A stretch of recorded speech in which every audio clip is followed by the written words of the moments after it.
Welcome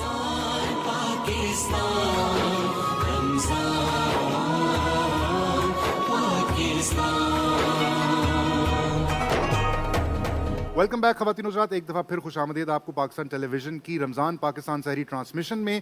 اور آج ہم اس ٹرانسمیشن میں ایک سیگمنٹ ایڈ کر رہے ہیں. یہ صرف آج کی ٹرانسمیشن تک ہی ہے، اور یہ اس لیے کیونکہ آپ جانتے ہیں کہ ہمارے ملک کا جو آئین ہے جو 1973 میں اپنایا گیا تھا کنسنسس کے ساتھ، اس کو اب 50 برس ہو چکے ہیں، اور گولڈن جوبلی ایئر ہم منا رہے ہیں. ملک بھر میں مختلف تقریبات کا بھی انعقاد کیا گیا ہے، ہمارے پارلیمنٹ میں بھی تقریبات کا سلسلہ جاری ہے. تو ہم نے یہ سوچا اور بہتر جانا کہ ہماری ٹرانسمیشن میں بھی اگر ہم اس پر تھوڑی سی بات کر لیں تو یہ اچھا ہوگا. بالکل، اور ایسی گفتگو کہ تاکہ ہماری نوجوان نسل اور جتنے بھی لوگ ہیں ہم سب آئین کے حوالے سے پاکستان کے کانسٹیٹیوشن کو سمجھ سکیں، اور گولڈن جوبلی جس طرح کہا کہ سیلیبریٹ کی جا رہی ہے، اس حوالے سے گفتگو کرنے کے لیے ہمارے جو معزز مہمان ہیں وہ بہتر طریقے سے ہمیں ذرا سمجھا بھی سکتے ہیں، بتا بھی سکتے ہیں. پچھلے 17 سال سے وکالت کے شعبے سے وابستہ ہیں ایڈوکیٹ حافظ احسان الحق صاحب کو ہم خوش آمدید کہتے ہیں. السلام علیکم. وعلیکم السلام. بہت شکریہ. Thank you. حافظ صاحب بہت شکریہ، آپ نے ہمیں جوائن کیا ہے. اور بات یہ ہو رہی ہے کہ 1973 کا جو ہمارا آئین ہے اس کو اب 50 سال ہو گئے ماشاءاللہ. نظم و ضبط بہت امپورٹنٹ ہے، ہمارا موضوع بھی رہا یہ ایک ٹرانسمیشن میں.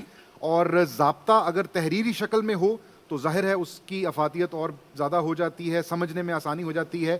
کتنا ضروری ہے کسی بھی ملک کے لیے، کسی بھی گروہ کے لیے ایک ضابطہ، ایک تحریری ضابطہ، ایک کانسٹیٹیوشن؟ پہلے تو پی ٹی وی انتظامیہ کا شکریہ کہ انہوں نے مجھے موقع دیا. بات یہ ہے کہ جو ماڈرن سٹیٹ ہے وہ انحصار ہی کرتی ہے قوانین پر. ٹھیک. تو قوانین کے بغیر ماڈرن سٹیٹ کا کوئی وجود اور اس کا کوئی تصور ہی نہیں. صحیح. تو جو قوانین ہیں اور جو اس کا جو بھی ایک اس کا خد و خال ہیں وہ واضح کرتا ہے آئین. ٹھیک. آئین جو ہے وہ آؤٹ لائن ہوتی ہے کہ کس طرح کے قوانین جو ہیں اسٹیٹ میں بننے ہیں، کیسے اس ملک کو چلایا جانا ہے. اور وہ ایکچولی جو آئین ہوتا ہے وہ کسی ملک کے لیے آپ سمجھیں کہ ملک ایک جسم ہے اور وہ اس کی آنکھ ہے. صحیح. اس کے بغیر آپ اسٹیٹ کو چلا نہیں سکتے. ٹھیک. اور یہ پہلے بھی ہوتا تھا، لیکن چونکہ ماڈرن جو دور ہے اس میں اس کا جو ہے وہ تصور محال کیا، تصور ممکن ہی نہیں ہے کہ آئین کے بغیر آپ کسی ملک کو، کسی اسٹیٹ کو چلا سکو. ٹھیک. تو پوری دنیا اب جو ہے وہ آئین جو ہے وہاں پہ بنائے جاتے ہیں، آئین کے ذریعے ہی ملک چلائے جاتے ہیں. اور آئین ہی بتاتا ہے کہ ملک جو ہے اس میں کس قسم کی گورنمنٹ ہونی ہے، وہ ڈیموکریٹک ہوگی یا اس کی کوئی اور شکل ہوگی. تو جس طرح پوری دنیا میں آئین اپنائے ہیں، تو ہم نے آئین جو ہے 1973 میں پہلی مرتبہ جو ہے ایک منتخب جو ہے جو اسمبلی، اس نے پہلی مرتبہ آئین دیا 1973 میں. صحیح. پہلے بھی یہ ڈیلے ہوتا گیا، اس کی مختلف وجوہات ہیں جو یہاں پہ بیان کرنا ضروری نہیں ہے میرے خیال میں، وہ ٹائم بھی تھوڑا ہے. اور بہرحال چونکہ 1973 کے آئین کی بات ہو رہی ہے تو یہ میں ذاتی طور پر سمجھتا ہوں کہ یہ ایک بہترین ڈاکومنٹ ہے. اچھا. اوکے. اور یہ ہونا بھی چاہیے. میں یہ بات اس بنیاد پر کہہ رہا ہوں کہ اگر ہم اس کے پروسیس کو دیکھیں تو یہ اتنا لمبا پروسیس تھا اور اتنا مشکل اور کٹھن مراحل سے گزرا ہے کہ وہ جیسے وہ گزرتی ہے نا کوئی چیز کٹھالی سے گزر کے تو وہ کوئی بنتا ہے، کوئی کسی چیز کا نمونہ بنتا ہے. تو یہ جنوری 1971 میں اس پہ بحث شروع ہوئی. اچھا. اور یہ مختلف مراحل سے گزرا. اس میں تمام جو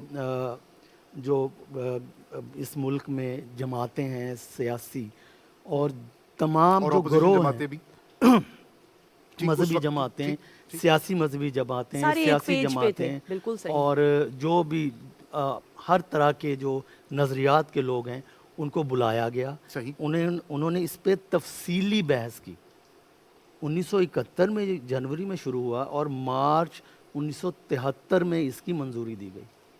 2.25 سال لگے اس کو اپنی حتمی شکل تک پہنچنے میں. ٹھیک.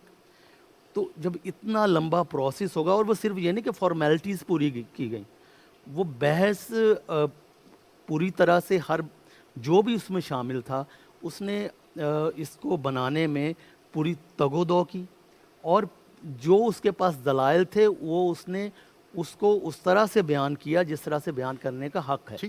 اور یہ جھاڑ جھنکار سے پاک ہو کر یہ 2.25 سال میں اس شکل تک پہنچا ہے. یہ نہیں ہے کہ صبح کو اس کو کسی نے پرپوز کیا اور 2 دن میں لوگوں نے سائن کر دیے اور یہ بن گیا. اب یہ بتائیے حافظ صاحب, میں قطع کلامی کی بھی معذرت کیونکہ میں ذرا تھوڑا سا اس کو تیز آگے بڑھانا چاہتا ہوں. ہمارے آئین کے تحت پاکستان کا نام ہے اسلامی جمہوریہ پاکستان. اس پر روشنی ڈالیے, اس کا مفہوم کیا ہے؟ اسلامی جمہوریہ پاکستان کا کیا مطلب؟ جو آئین کا ایک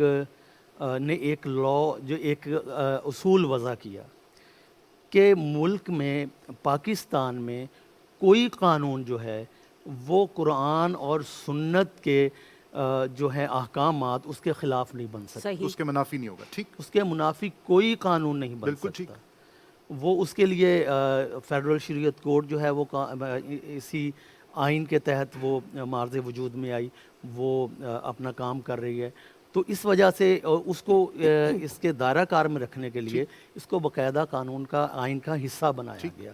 اور وہ اگر کوئی چیز کوئی بھی قانون وہ منافی ہوتا ہے اسلام کے اور قرآن و سنت کی تعلیمات کے, تو فیڈرل شریعت کورٹ اس کا باقاعدہ بغور جائزہ لیتی ہے اور اس پر وہ اپنا ورڈکٹ جو ہے وہ دیتی ہے. ٹھیک, بالکل صحیح. اچھا یہ مجھے بتائیے سر کہ آئین سازی جو ہے یہ عمل ظاہر ہے کہ وقت کے ساتھ ساتھ ریکوائرمنٹ چینج ہوتی رہتی ہیں, تو یہ آئین سازی بھی چلتی رہتی ہے, اس میں اس آئین میں امینڈمنٹس بھی ہوتی رہتی ہیں.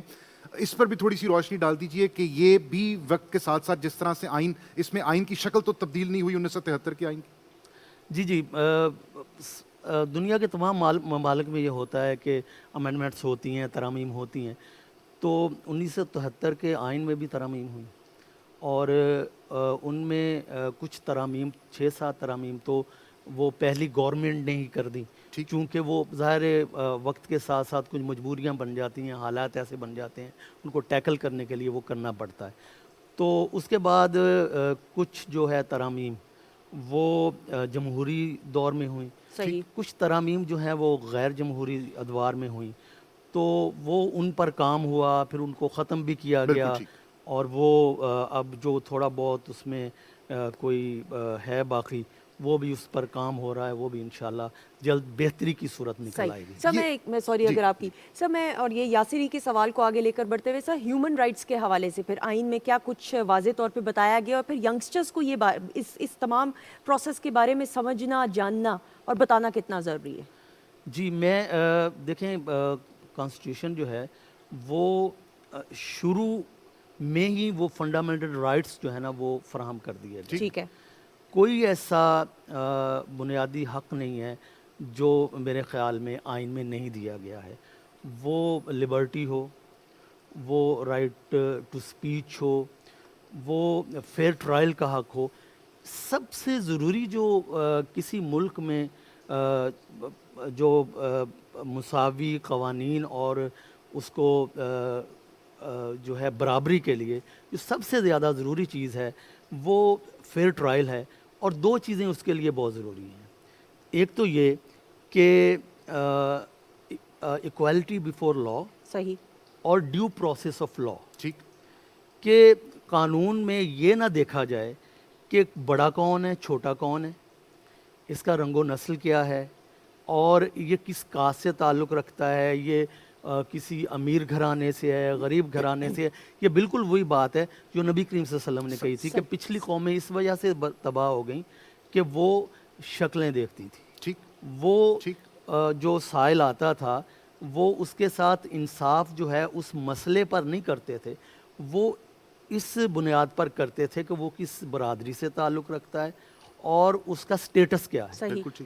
تو دوسرا جو ہے ڈیو پروسیس آف لا, کہ جو بھی معاملہ ٹیک اپ کیا جائے وہ کسی کا بھی ہو, وہ کوئی بھی ہو, اس کو جو ایک پروسیجر دیا گیا ہے لا میں اس کو اڈاپٹ کر کے اس کے بعد دیا جائے. بالکل ٹھیک ہے. سر یہ بتائیے اب ہماری جو اس کو نصاب کا حصہ بھی بنایا جا رہا ہے آئین کو, اسکولز میں بھی پڑھایا جائے گا, یعنی چھوٹی عمر میں بچوں کو اس کی تعلیم دی جائے گی, اس کی اہمیت پر بھی ذرا روشنی ڈالیے, وقت ہمارے پاس محدود ہے. بات یہ ہے کہ آپ جیسے میں نے پہلے عرض کیا کہ جو آئین کی دستاویز ہوتی ہے یہ مشعل راہ کی حیثیت رکھتی ہے. ٹھیک, یہ چراغ راہ ہوتی ہے. اس نے دکھانا ہے کہ ہم نے کس طرف جانا ہے. اس نے دکھانا ہے ہمارے شہریوں کو کہ ان کے حقوق کیا ہیں اور وہ ان حقوق کو کیسے حاصل کر سکتے ہیں, اور اگر کوئی ان کے حق کو غصب کر رہا ہے تو ان کے پاس کیا راستہ ہے کہ ان کو وہ امپلیمنٹ کروا سکے.